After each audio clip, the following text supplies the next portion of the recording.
quality? Yeah! Are we feeling dangerous? Yeah! Well then, I'm going to welcome on our first act of the evening. Please put your hands together and give a massive welcome to the most positive man in the audience. His name is Charlie Boy!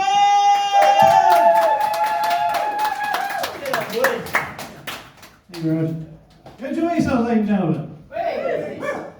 Yeah, it feels great to be back doing comedy, because today my last job came to a very premature end. I was Hugh Edwards' agent. Yeah, I had a brief... Anyway, I had a brief stint as a gynecologist. Well, with lots of big names. Priti Patel, Suella Braverman, the postmistress everyone hates, Paula Venables. Yeah, I said lost it because I said the same thing. Every time I looked up there, I just said, fuck me, there is just no end to this cunt.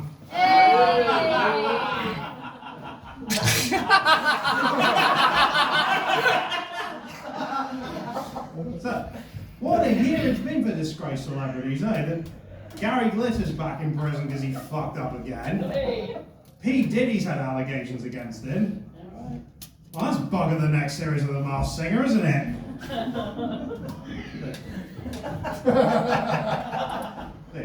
Yeah, the song they played at Rolf Harris's funeral. Thank heaven for little girls. Join in if you know the words. So I was reading a piece in The Independent, because of bloody course it was The Independent. It's in regards to controversial statements Morrissey made. He said, "Why I feel sorry for fans of the Smiths." Mate, try being a Lost Prophets fan. Now, it is the job of every comedian to know where to draw the line. Well, I do. It's upstairs in the lavatory. Speaking from experience. You know,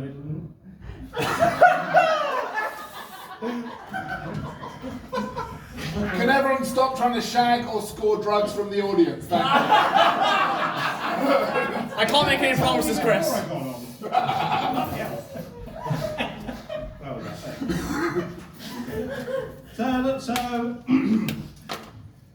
So a little bit about me. One review of a show I did said, "He acts as if he belonged. He's at home on the stage." Well, this was a show where I took my clothes off, watched porn, and ate crisps. Now, I like to make people laugh and groan. It's a policy I adopt as both a comedian and as a gigolo. And I hear it's someone's birthday today.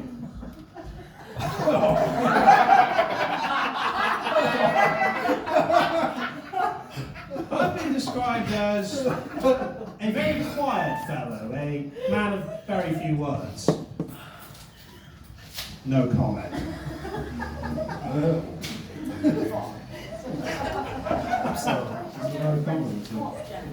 So we got any couples then? One.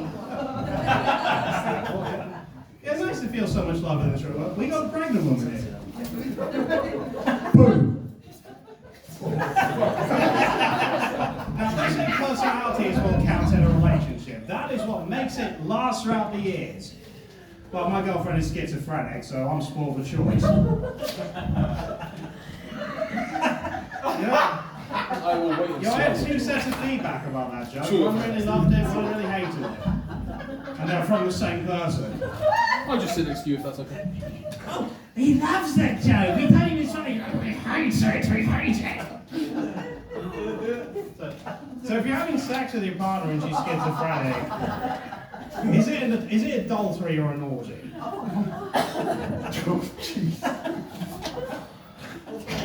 So we had a disagreement, me and my girlfriend, we had a disagreement on the definition of gaslighting. And I haven't got to the punchline yet, steady on. I managed to change her mind.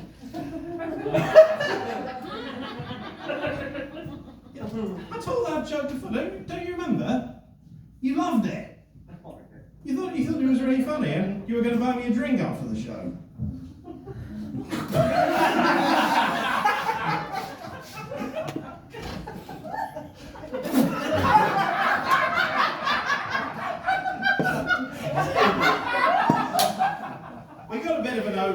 bit of an open thing going. We've got lots of friends and benefits.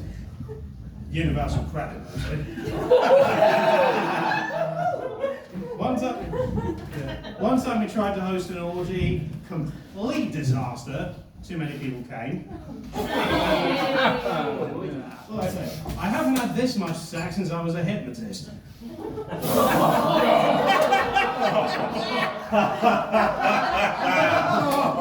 I should not have told you that. You will forget that much.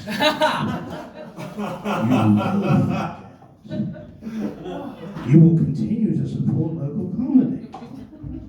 You will buy me a drink after the show.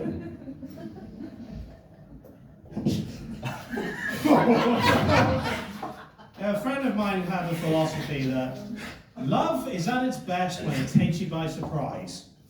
Well, until he went to prison.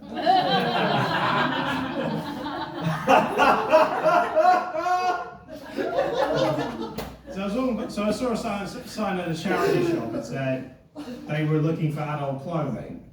Well, I generously donated my gym suit.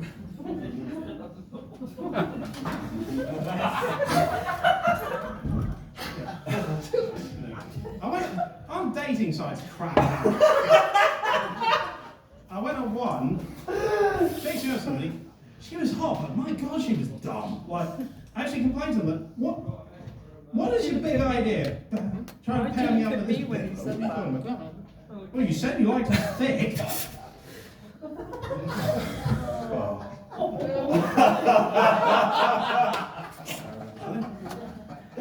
Yeah, I tell you, one time I performed here, there was a sign outside the Gents that said, "Out of order, please use disabled."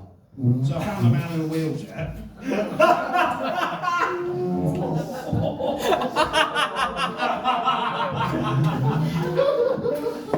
Oh, fuck. So recently there was a great documentary on Channel 4 about...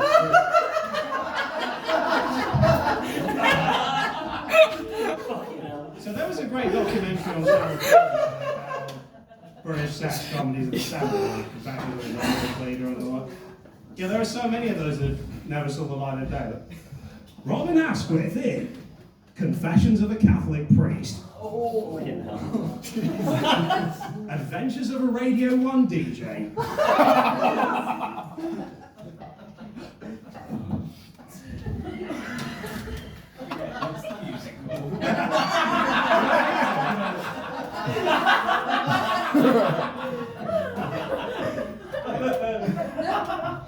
Yeah, so I was a bit of a film buff, and actually, I love.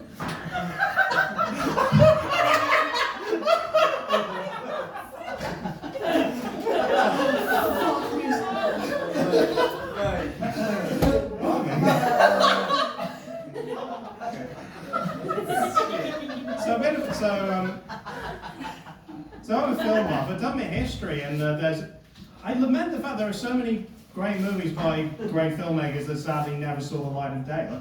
Stanley Kubrick's Napoleon, Jodorowsky's Dune, Roman Polanski's Lolita.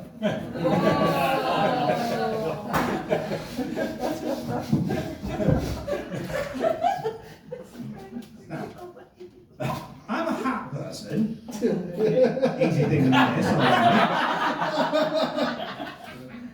Yeah. So you notice when you ever had, there's an unwritten rule regarding hat people. Apparently it's okay to either yank it off them or not just ask, beg and plead to wear your hat, please, it's so nice, can I try it on? I have found out the hard way that the same exact rule does not apply to women's bras.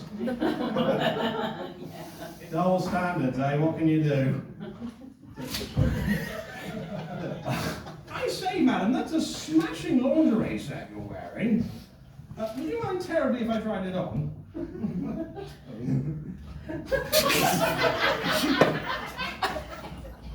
Got me wearing glasses. Have you ever lent somebody your glasses and they always say the same bloody thing, don't they? Like as if they're the first person to come up with it. Oh, your eyesight's bad. Oh, nothing gets past you, does it? I mean, do you sit in people's wheelchairs and complain they're not going fast enough? Say, oh, an iron lung. By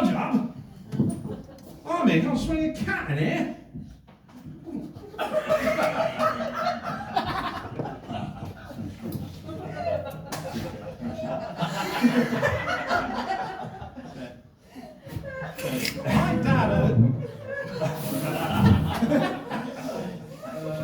My dad always used to say that the worst thing you can do to an enemy is just ignore them.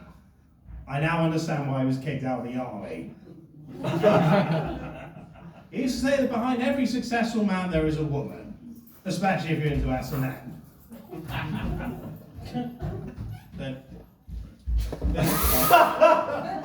The best form of revenge is living well, he used to say. Funny enough, no one bought the screenplay to an action movie he wrote. Hello, my name is Inigo Montoya. You killed my father. And after therapy, I've gotten over it and I'm doing very well, thank you. Doesn't quite have the same ring to it, does it? My grandfather used to believe that the sincerest form of flattery is imitation. Well, he was a black and white minstrel.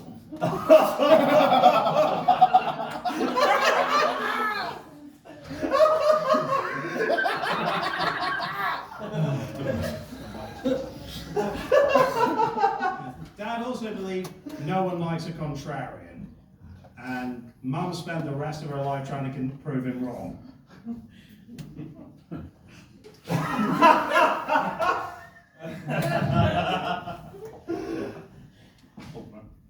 Now, that's me. That's my time up. So, One more. One more. Oh, boss. So I spent time in hospital recently, and I was with a fella who was terminally ill. His time on this planet was drawing to a close, and he said he wanted to get into comedy. So I told him everything he knew, everything I knew, and I managed to pull some strings, get him in spot at a club. He had to go. But did he die on stage? No, his set went down very well, and he's got a few gigs booked. I mean, I don't know how long his career's going to last, but he's got one hell of a finishing gag, I can tell you that much.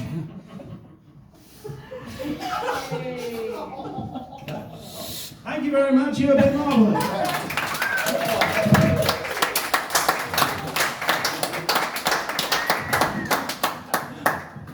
Wasn't that class?